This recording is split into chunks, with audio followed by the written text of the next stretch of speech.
Foreign policy in Canada is usually seen as a federal responsibility. We don't expect provinces to open international offices the way a national government would. But in Canada, provinces like BC have more freedom than you'd think.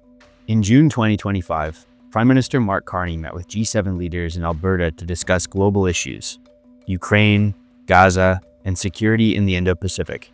Around the same time, Premier David Eby was overseas, leading a trade mission through Japan, Malaysia, and South Korea. It's David Eby. I'm here in Japan at a Japanese supermarket. I found Heart Bite chips right out of Surrey, BC, and then Real Earth chocolates out of Pitt Meadows. We got the best food in the world, and it's right here at just a regular store in Japan, and we're here to make sure more BC products end up on the shelf. Sending the Premier abroad isn't unusual, but BC's growing network of foreign trade offices and the missions tied to them deserve scrutiny. According to the province, these offices exist to increase investment, diversify trade, and create good jobs for British Columbians. BC currently operates more than 30 trade offices in countries like Japan, Malaysia, Singapore, the UK, Germany, and Vietnam. Staff in these offices are tasked with facilitating trade, with little clarity provided to British Columbians and Canadians more broadly on what that actually means. So do these offices actually work? A peer-reviewed study from UBC's Sauder School of Business, literally titled "Do Trade Missions Increase Trade?", found no meaningful link between government trade missions and increased trade. Coastal Front also filed a Freedom of Information request and found out that between 2019 and 2023, BC spent more than $27 million operating its overseas trade offices.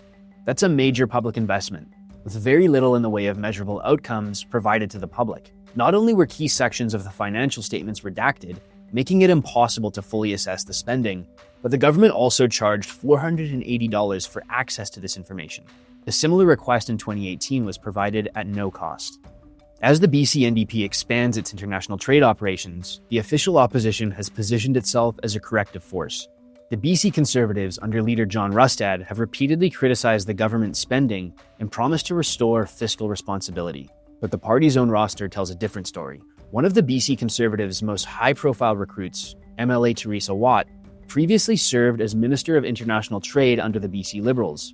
During her tenure, the province oversaw a costly expansion of its trade office network, most notably the Beijing office, which cost more than $380,000 in annual rent. Watt also oversaw the appointment of Ben Stewart as BC's special representative to Asia, a position that cost over $1 million in taxpayer-funded living and employment expenses. The post was widely criticized as political patronage at the time.